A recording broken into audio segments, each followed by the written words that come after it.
Do you have elevated thyroid antibodies but never been diagnosed with Hashimoto's? In this video, I'm going to walk you through the 6 stages of Hashimoto's and what elevated thyroid antibodies actually mean. I've helped dozens of women stabilize their immune systems with Hashimoto's so they can go on to lower and potentially even reverse their thyroid antibodies like TPO and TG and support their body's ability to regulate hormone function within their thyroid, support their menstrual cycle recovery, and even get pregnant, and overall reduce symptoms dramatically like brain fog, constipation, bloating, and other types of inflammatory symptoms. In this video, you're going to learn if you're the type of woman this will work for and the steps to take next to understand where you fall within the different stages of Hashimoto's. It's common in practice that we see individuals all along the spectrum at these different stages. Sometimes we're actually the ones that find that they even have thyroid antibodies. Other times we might have a patient who has very low levels of antibodies and we're able to suppress them by some of the root cause work that we're doing. Other individuals come to us and they have antibodies over 500 where they're at the later stages of Hashimoto's and we're actually able to significantly reduce those antibodies. We have one client right now who came to us with antibodies over 600 and also had at that point developed elevated TSH, low T4 and T3. So he was at the later stages of Hashimoto's, and through some of the root cause work that we did together, we're now actually seeing after about 5 months of our work together, his antibodies in the 200 range, and he's actually decreased his TSH by over half. So that's all been without any thyroid hormone replacement, any medication, just the true power of root cause testing and the right targeted nutrition and supplements. Now let's get into the 6 stages of Hashimoto's and how to know where you might fall. The first stage is just simply that you have the genetic predisposition towards Hashimoto's or really any type of autoimmune disease.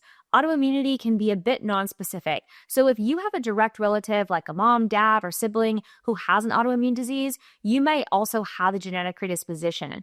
At this point in stage 1, though, we're not seeing elevated thyroid antibodies, either TPO or TG, and we're typically also seeing normal TSH, T4, and T3 levels, indicating that there's no progression that's happened within the thyroid or within the immune system. Now, this is really the time, though, that we can stabilize the immune system. We can strengthen the gut if there's any issues there. We can restore antioxidant levels. We can do so much to ensure that the body's in a great place so that that genetic predisposition does not get triggered and you don't find yourself a couple years down the road with elevated thyroid antibodies like maybe your sibling or parent.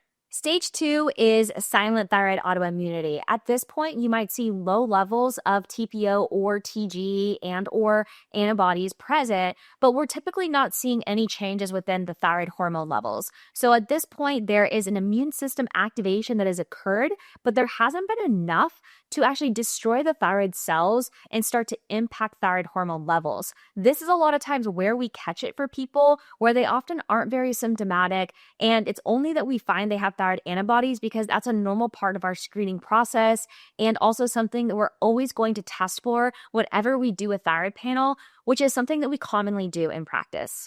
Most doctors miss this stage because although antibodies are slightly elevated, TSH is totally normal, and oftentimes doctors don't test for antibodies until they actually see abnormalities happening within TSH, which unfortunately is not until you get to the very end of the Hashimoto's development. The third stage is what we call subclinical hypothyroidism. At this point, we're still seeing elevated thyroid antibodies. They may still be pretty low though, probably under 200, maybe in the teens or even in the 100 range.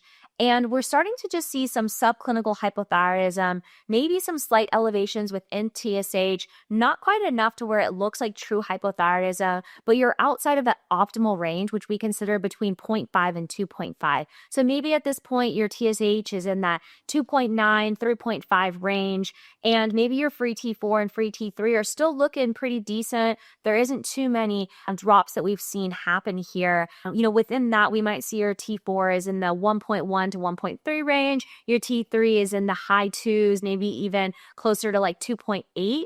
That is what we would call more so stage 3, where we're seeing subclinical hypothyroidism start to develop. The brain is really stimulating the thyroid to make more of those thyroid hormones, and that's why we're seeing that elevation in TSH, which is a pituitary hormone that talks down to the thyroid, and also we see the elevations in those antibodies because it's coming from the immune system. Early intervention is really critical here. This is where we can really stop or slow the progression of the immune system's attack, and we can also reverse the elevated TSH that's accompanying it. The fourth stage is really overt hypothyroidism. At this point, we see that there's been enough of an immune system attack to where thyroid cells have been destroyed, which in turn has caused some hormone drops to occur. And so we're generally going to see elevated TPO and TG antibodies, or sometimes individuals only have one or the other. So you might see just TPO is high or just TG is high, as well as elevations in TSH, so probably above that 2.5 range, maybe even closer to the 4 to 10 range, as well as a low free T4 and a low free T3, probably below the 2.5 level. Many patients are diagnosed at this point and maybe even started on thyroid hormone replacement like levothyroxine.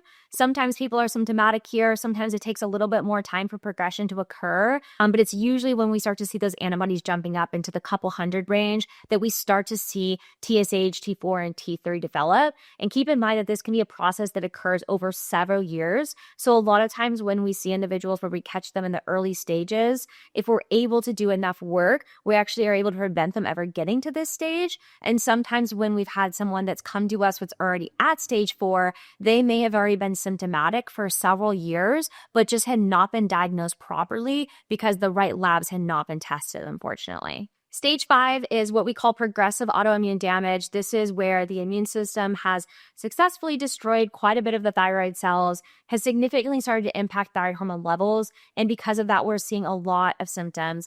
Maybe you're having a lot of flares, you're noticing your antibodies are jumping quite a bit, well into the couple hundred range, and you're having difficulties keeping them under control. Maybe you're having a lot of symptoms like digestive issues, bloating, constipation, high cholesterol levels, especially of total cholesterol and LDL cholesterol. You're having a lot of inflammation symptoms, water retention, irregular cycles or difficulty conceiving, brain fog, fatigue.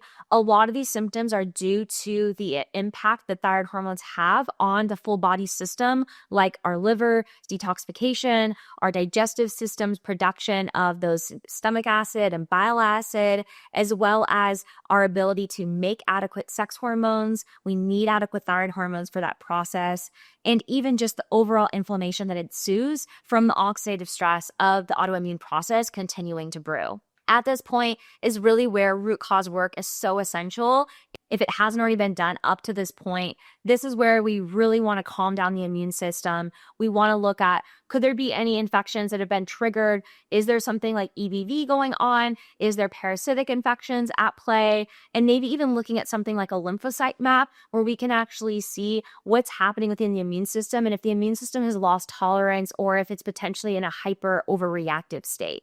Stage 6 is the final stage, and this is where complete thyroid failure has occurred. Most individuals that come to work with us have not quite gotten to this point, but it can happen if the disease process has gone on for several years and has not been caught up to that point. And this is often where other autoimmune processes start to occur. We start to see other autoimmune diseases because once you have one autoimmune disease like Hashimoto's, your risk for another one is significantly greater. So a lot of times individuals will start to have other symptoms and other body systems and may be diagnosed with things like lupus, rheumatoid arthritis, and other types of autoimmune diseases. At this point, the thyroid antibodies typically are elevated, but sometimes we've even seen that thyroid antibodies can be actually low at this point because the immune system's kind of like burned out from working so hard for so many years.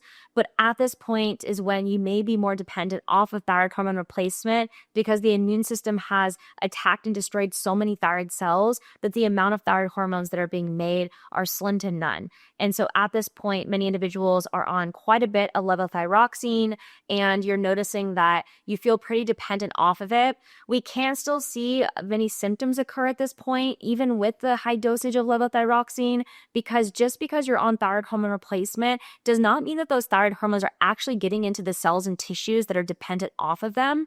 And oftentimes you'll notice that you still have a lot of those low thyroid symptoms despite being on a high dosage of levothyroxine. So I hope that this paints a picture for you of the different stages and how we can actually slow the progression or even stop the progression of autoimmunity if we catch things early enough, and the importance of root cause work, because it actually helps us to be able to understand what triggered the Hashimoto's in the first place and how we can calm down the immune system's attack.